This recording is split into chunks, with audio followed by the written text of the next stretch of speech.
ये है भाई रोहतारा स्कूल, जो कि क्वारंटाइन के लिए रखा गया है। कचरा देखो कितना है। जिस रूम पे सोने के लिए इतना, उसी रूम का बगल में इतना अगर कचरा रहेगा तो कोरोना से तो पहले तो बीमार हो जाएगा इंसान। अच्छा, नाश्ता में क्या मिला है आपको? मुढ़ी और तो क्या बताया रसोई घर में?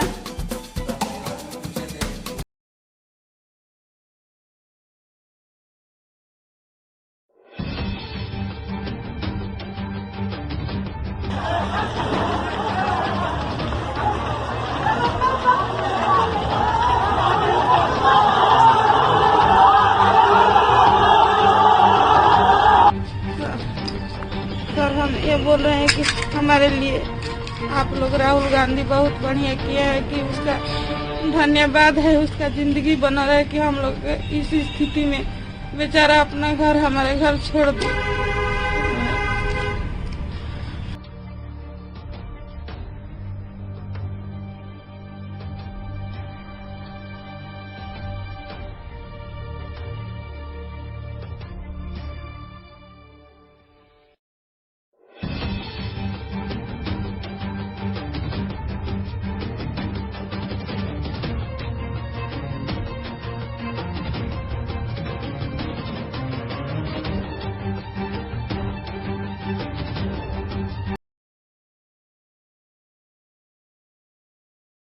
बाबू के इलाज में 6 महीना लगेगा। हमरे पास इतना पैसा भी नहीं है। हम सोच रहे दिल्ली चले जाएं।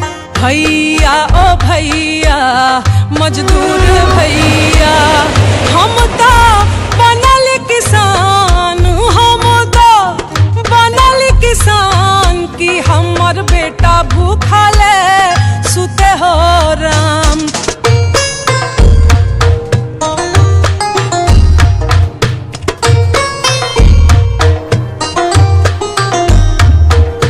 हल हम जोतिला उपजाबिला, अनवा से भरल है गोदाम, अनवा से भरल है गोदाम कि हमर बेटा भूखले सुते हो राम। बच्चा झूठा 2.5 साल का रो रहा है, मम्मी घर पे आ जाओ, मम्मी घर पे आ जाओ। कैसे जाओ? सुबह से खाना नहीं खाया, सर तो ऐसा हो चुका है। चलो ठीक है।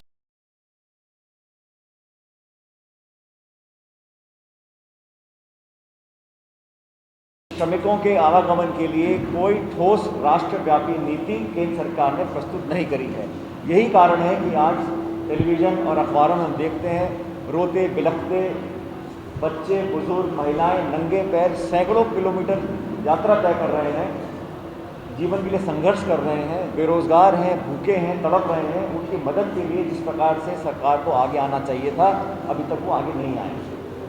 इसको देखते हुए एआईसीसी की महासचिव यूपी की प्रभारी प्रियंका गांधी जी ने कांग्रेस पार्टी की तरफ से 1000 बसों की मदद करने का ऐलान किया। उन बसों को लेकर बहुत विवाद हुआ और यूपी की सरकार ने परमिशन देने से मना किया। निस्वार्थ भाव से मानवता को देखते हुए 1000 बसों को कांग्रेस पार्टी ने यूपी भेजने के लिए एक प्रस्ताव भेजा, जिसको बहुत देर तक परमिशन नहीं मिली। जब परमिशन मिली तो कहा गया कि उसको लखनऊ भेजिएगा।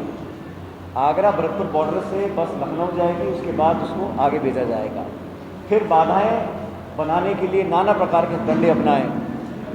कभी कहा कि फिटनेस सर्टिफिकेट नहीं है, कभी कहा कि ड्राइवर का लाइसेंस नहीं है। और मैं हमेशा कहता हूं कि काम करने का कोई बहाना नहीं, ना करने के 100 बहाने। अंत में नेताओं पर एफआईआर हुई, जेल में डाला गया, गतिरोध पैदा किया गया। कई दिनों तक बसें बॉर्डर पर खड़ी रहीं, नोएडा बॉर्डर पर, दिल्ली के पास, आगरा बॉर्डर, भरतपुर बॉर्डर पर। और अंत में आरोप लगाया गया कि बसों में सूची में कमी थी, 1000 बस कहा था, कितनी कम बस थी। और आज हम सब दस्तावेज लेके आपके सामने प्रस्तुत हुए हैं। इसका स्पष्टीकरण हमारे परिवहन मंत्री प्रताप सिंह खाचरियावास जी करेंगे, जुबेर भाई भी बताएंगे यूपी के बारे में।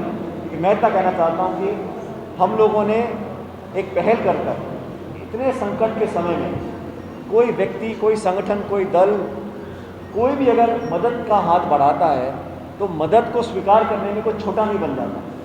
मुझे लगता है कि यूपी सरकार का जो रवैया रहा उसको दुनिया और देश ने देखा है, उसके हम भर्त्सना करते हैं।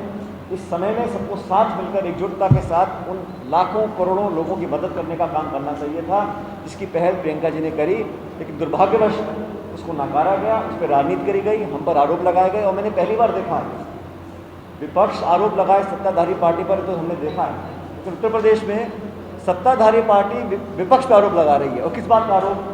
लोगों की मदद करने का आरोप। लोगों की मदद करना मानवता है।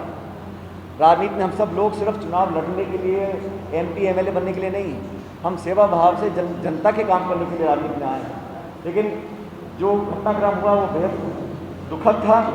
जब कांग्रेस पार्टी ने पहल कर बसों का इंतजाम कर दिया, यूपी की सरकार फिर बना गई और बहाने ढूंढकर बहुत जो निर्मम काम किया वो अब पूरी तरह एक्सपोज हो चुकी। सारे दस्तावेज हमारे पास हैं, आंकड़े हमारे पास हैं, और यार इसलिए आपके बीच में आना जरूरी पड़ा क्योंकि एक तो वो गलत काम कर रहे हैं, ऊपर से सीना जोड़ी कर रहे हैं, और अच्छा काम करने वालों को मैं तो कहता हूँ, मैं खुद धन्यवाद देता हूँ यूपी सरकार का। अगर वो बड़ा मन रखकर प्रियंका गांधी जी द्वारा दी गई बसों को स्वीकार करते, धन्यवाद करते, मैं समझता वो सरकार का सही तरीके का काम करने का तरीका होता। लेकिन उन्होंने तिलमिला के इस प्रकार का व्यवहार किया, नेताओं को जेल में डाल दिया, केस दर्ज कर दिए, पुलिस खड़ी कर दी, गतिरोध पैदा कर दिया। ये संकीर्ण सोच का परिचय है। इसलिए जरूरी था हम लोग बताएं कि बसों पर जो राजनीति हो रही है इसको विराम लगना चाहिए, दुनिया को पता हो, देश के लोगों को जानकारी मिले कि हम लोगों ने सच्चे भाव से मानवता की दृष्टिकोण में रखते हुए इन बसों का इंतजाम किया था। कोई राजनीति नहीं करी थी।